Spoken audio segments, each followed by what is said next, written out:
Thank you, Lee, for the mostly positive introduction. All right, I'm gonna try to make this funny and short, like me.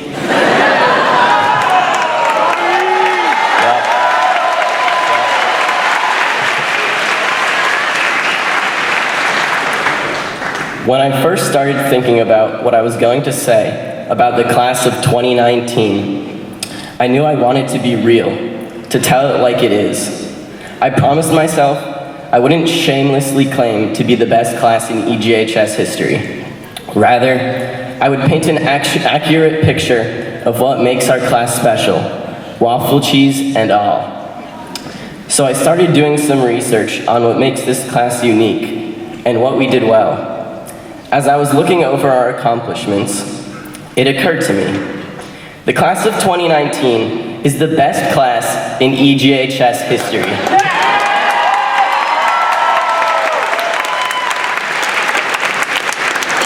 And I could stand here and go on and on about all of the amazing things we did as a class, so I will. Look at sports. We had successful seasons in pretty much every sport, including state championships in basketball, girls volleyball, and tennis. Yep. Hopefully, we can add boys volleyball to that list, and I expect to see each and every one of you at the state championship tomorrow. Yeah. Of course, the student comes first in student athlete, though. Our academics are unparalleled. We've accomplished so much in the classroom, I don't know where to begin. Although getting people into Harvard, West Point, and the Air Force Academy isn't a bad place to start.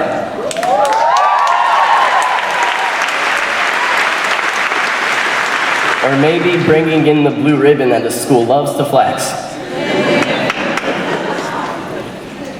Next, we have our drama department, which has absolutely killed it over the years, always putting on shows that seem professional. On that note, some drama kids begged me to tell you to come see Newsies. Tickets will be sold at all 3 lunches. Our class has seamlessly adapted to the times as well. EG Memes has reached 816 followers under the control of an entity that has humbly chosen to remain anonymous. Until now. This year's account was run by the one and only Dr. Victor Mercurio. Why do you think he forgot to call any snow days? Just kidding. Will the real EG Memes please stand up? This year's revolutionary owners were Owen Petito, Zing G, Johnny Duke, Michael Sotero, Logan Roberts, Thomas Purcell, Sam Gessman, and myself.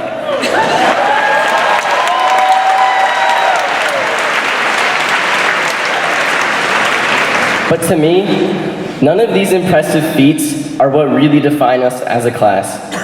I think what makes our class stand out even more are the truly difficult things people have done. Things that are more important than sports, academics, or even memes. And no, Patrick, I'm not saying it's easy to become number 6 on SportsCenter Top 10. I'm just saying there's something else that makes this class truly remarkable. I think this special quality that boosts us to the top of everything we do is support. Our class has never fought to bring each other down. At the risk of sounding cliche, we've always been there for each other to make us the better versions of ourselves. I think I'm a fitting example of this. When I was tasked with delivering a speech at graduation, I asked myself what perspective I brought.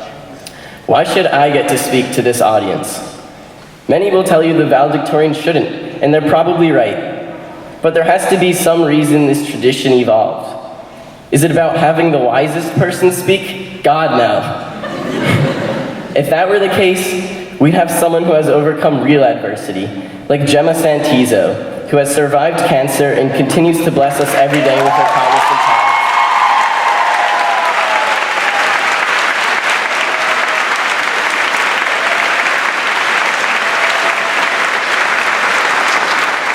Is it about making a short person feel tall for a day? I don't know, maybe. But I think it might just be that for a person to become valedictorian, they really are only able to do it through the support of their peers, and they know firsthand the true extent of their classmates' support. I, for one, wouldn't be standing here if it weren't for the excellence of my peers, teachers, family, or Dr. Heath, who minutes before my speech said, "Ari, let's go. I was okay with you being late so many times to school because of senioritis, but this is just ridiculous." For the teachers who joined us here today, don't worry, I got a pass. But on a serious note, all of our wonderful accomplishments were the sum of many people's devotion and support. So, as members of our class, graduate college, enter the workforce, start to have children, and drink our first sip of alcohol. We may be in a reflective mood, I'm told. In this sentimental state, I hope you all think about the empathy, support, and of course empowerment that got us through high school, and realize that this is the secret to being a good parent, a good employee, and a good person. Now, I'd like to hand over the microphone because I have to go finish my industry report.